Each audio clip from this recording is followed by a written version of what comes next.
मुझे लगी। जिस परिवार के पास मैं जा रही थी, वे कह रहे थे हमें मुआवजा नहीं चाहिए, हमें पैसा नहीं चाहिए किसी सरकार का, हमें न्याय चाहिए। लेकिन दीदी, हमें न्याय की उम्मीद नहीं है। उसके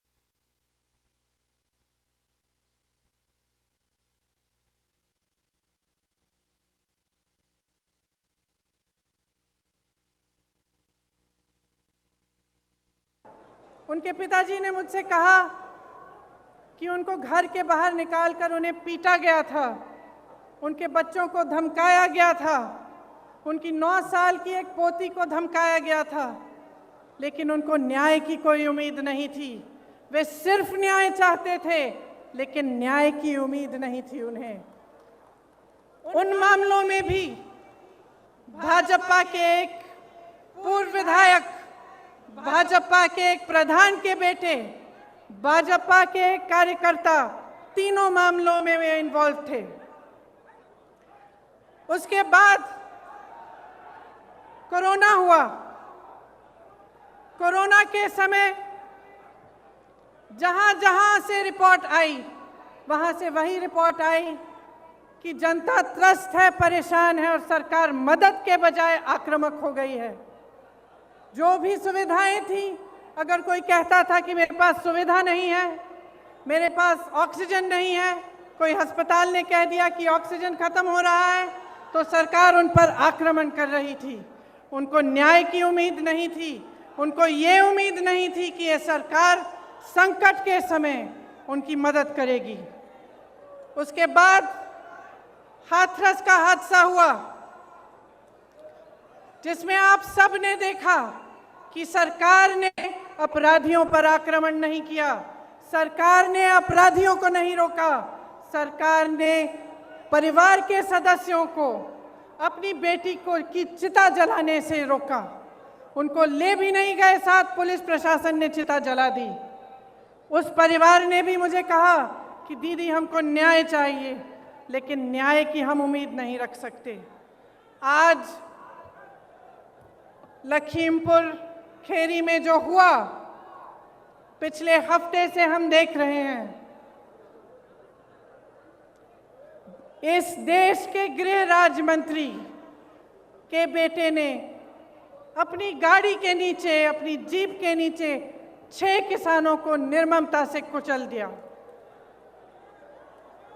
और सब परिवार, 6 के 6 परिवार ये कहते हैं कि हमें पैसे नहीं चाहिए, हमें मुआवजा नहीं चाहिए, हमें न्याय चाहिए। लेकिन हमें न्याय दिलवाने वाला इस सरकार में हमें नहीं दिख रहा है। आपने देखा कि सरकार पूरी तरह से उस मंत्री और उस मंत्री के बेटे के बचत में लगी रही। पुलिस और प्रशासन विपक्ष के नेताओं को रोकने में लगी थी। जब मैंने रात में वहां जाने की कोशिश की, तब हर सड़क पे पुलिस थी, मुझे रोकने की कोशिश की, तमाम पुलिस के घेरे थे, नाकाबंदियां थी। जो परिवार है, पीड़ित परिवार है, उनके घरों में उन्हें नजरबंद किया गया, लेकिन अपराधी को पकड़ने के लिए एक भी पुलिस वाला नहीं निकला। अपराधी के घर में उन्होंने निमंत्रण भेजा कि आप आकर हमसे बात करिए। आपने किसी भी देश में, दुनिया के किसी भी देश में या इस देश के इतिहास में आपने कभी ऐसा देखा है कि एक आदमी 6 किसानों को कुचल दे, 6 लोगों की हत्या कर दे और उसको पुलिस निमंत्रण दे रही है कि आइए हमसे बात करिए? आपने कहीं ये देखा है? बताइए। कभी भी इस देश और इस दुनिया के इतिहास में ऐसा नहीं हुआ होगा।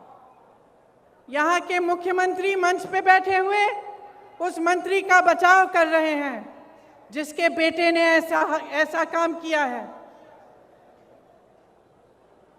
जो प्रधानमंत्री लखनऊ आ सकते थे प्रदर्शन को देखने के लिए, उत्तर प्रदेश के प्रदर्शन को देखने के लिए, आजादी के प्रदर्शन को देखने के लिए, वो 2 घंटे की दूरी पर लखीमपुर खेरी नहीं जा सकते थे उन किसानों के हाथ पकड़ने के लिए, उनके आंसू पोंछने के लिए। ये आज़ादी किसने दी? जिस आज़ादी का महोत्सव मना रहे हैं, अमृत उत्सव मना रहे हैं, ये आज़ादी हमें किसने दी है? ये आज़ादी हमें किसानों ने दी है, किसान के बेटे ने दी है। इस देश को किसान ने सींचा है, किसान का बेटा हमारी सीमाओं पर खड़ा है आज भी। ये किसान के बेटे हैं जो हमारी सुरक्षा कर रहे हैं, हमारी सीमाओं पे इस देश की आज़ादी को निर्भर रख रहे हैं। ये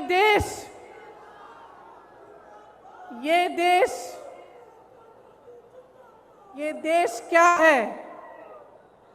ये देश एक आस्था है, एक उम्मीद है।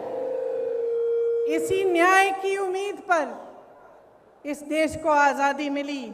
जब महात्मा गांधी जी आज़ादी की लड़ाई लड़ने के लिए गए तो उनके दिल में ये था कि मेरी जनता को, मेरे लोगों को, मेरे देश के किसानों, दलितों, मेरे देश की महिलाओं को, देश के गरीबों को न्याय मिलना चाहिए। न्याय पर हमारा संविधान आधारित है, लेकिन इस देश में न्याय की उम्मीद सब छोड़ चुके हैं। तो मैं आपसे कहना चाहती हूं कि जब लखीमपुर खेरी में मैं शहीद नक्षत्र सिंह जी के घर गई, उन्होंने मुझे बताया कि उनका बेटा सीमा सुरक्षा बल में दाखिल हुआ है। जब मैं अगले परिवार से मिलने गई तो मुझे बताया गया कि उनके तमाम भाई बहन सेना में देश की सुरक्षा करते हैं।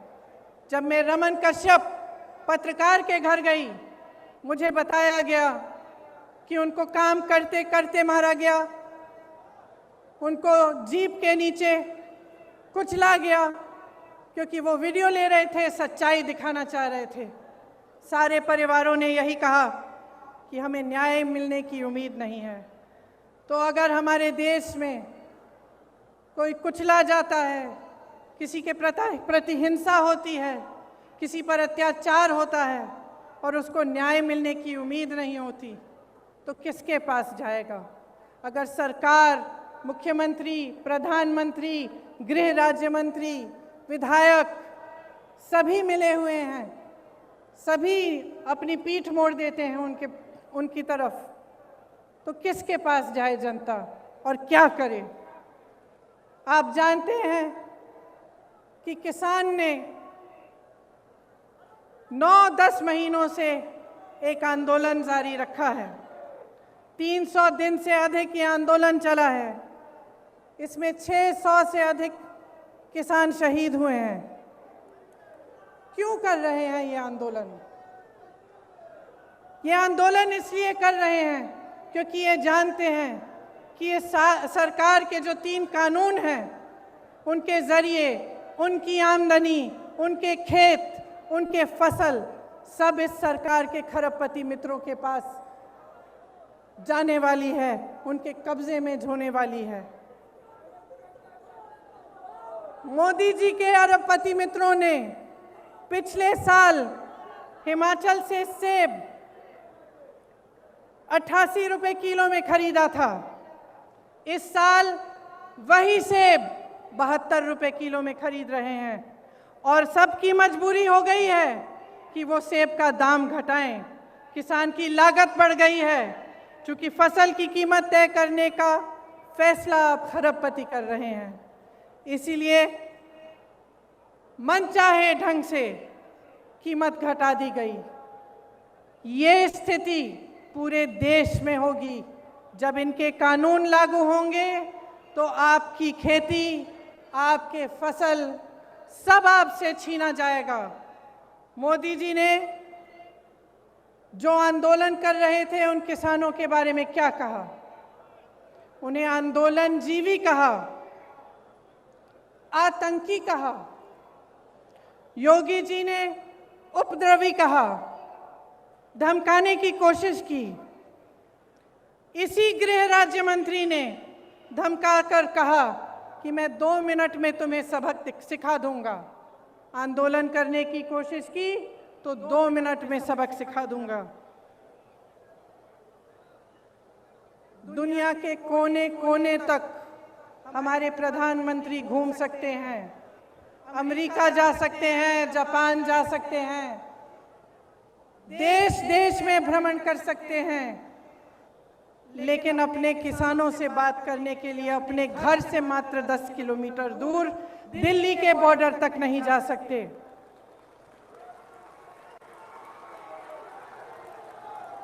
अपने आप को गंगा पुत्र कहने वाले हमारे प्रधानमंत्री ने गंगा मैया के आशीर्वाद से खेतों में फसल लहलहाने वाले करोड़ों गंगा पुत्रों का अपमान किया है। उनकी पूरी आमदनी, उनकी खेती, उनके फसल अपने खरबपति मित्रों को देने की साजिश की है। क्या वो जानते हैं कि आपके प्रदेश में किसान कितनी समस्याओं से जूझ रहा है? क्या वो जानते हैं कि आवारा पशु की कितनी बड़ी समस्या है यहाँ? क्या रात को आपकी सड़कों पे उन्होंने चल के देखा है कि हर किलोमीटर, हर आधे किलोमीटर पे आवारा पशु बैठे हुए हैं? मैंने देखा है, मैंने देखा है।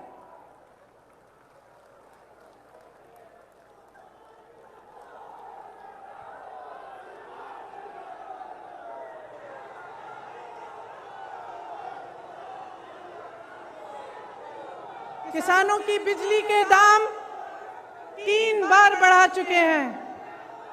क्या नरेंद्र मोदी जी ने देखा है कि आपको कितने बड़े बड़े बिल मिल रहे हैं? कि जब आपको बिजली नहीं मिल रही है फिर भी आपको बिजली के बिल मिल रहे हैं। क्या प्रधानमंत्री जी ने देखा है, कुछ कहा है इसके बारे में? प्रदेश का हर परिवार त्रस्त है, दुखी है। धान और गेहूं का दाम नहीं मिलता, यूरिया खाद बेहद महंगा हो गया है, जीएसटी, खेती के जो खेती में काम करने के इंस्ट्रूमेंट होते हैं उन पर भी जीएसटी लगा रखी है। 100 रुपए का पेट्रोल, 90 रुपए का डीजल, 900 रुपए में रसोई का गैस,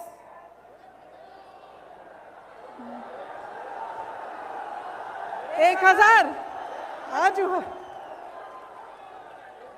1000 रुपए में रसोई का गैस। 23 करोड़ लोग गरीबी रेखा से नीचे चले गए हैं। कोयला खत्म हो रहा है। बेरोजगारी चरम पे है। जहां जहां जाओ बेरोजगार युवा मिलते हैं। परसों मैं लखनऊ की एक बस्ती में गई। मैं इसलिए गई थी क्योंकि योगी जी ने एक ऐसे शब्द इस्तेमाल किए सफाई कर्मचारियों के प्रति, मेरी बहनों के प्रति, जो रोज सुबह अपने घर में झाड़ू मारती हैं, जो सफाई करते हैं, हमारे देश, हमारी शहरों को साफ रखते हैं, उनके प्रति उन्होंने अब शब्द कहे। तो मैं एक बस्ती में गई वाल्मीकि मंदिर में झाड़ू लगाने के लिए और उन सब से बात करने के लिए जो इस काम को अपनी आमदनी के लिए, अपने बच्चों को पढ़ाने के लिए करते हैं। उन सब ने मुझे बताया, मैं घर गई, घर घर गई, घर घर गई, एक घर से दूसरे घर गई, हर घर में मुझे बताया, अपने युवा बच्चे मेरे सामने लाए। किसी ने एमए किया था, किसी ने बीए किया था, किसी ने आईटीआई किया था, किसी के पास नौकरी नहीं थी, किसी एक का रोजगार नहीं था। और जो रोजगार कर रहे थे, जो सफाई कर्मचारी थे, उनका वेतन महीनों से नहीं बढ़ाया गया था। दुखी है जनता, त्रस्त है, नाराज भी है और नाराज होना चाहिए, क्योंकि जिस समय आप इन परेशानियों से गुजर रहे हैं, आप संघर्ष कर रहे हैं, उसी समय प्रधानमंत्री जी के खरबपति मित्र करोड़ों रुपए कमा रहे हैं। नमस्कार, मैं हूं मानक गुप्ता। अगर आपको हमारा ये वीडियो पसंद आया हो तो इसे लाइक और शेयर जरूर करें, और हां, हमें सब्सक्राइब और फॉलो करना ना भूलें ताकि आप देश और दुनिया की कोई खबर मिस ना करें। तो जुड़े रहिए हमारे साथ और देखते रहिए न्यूज़ 24।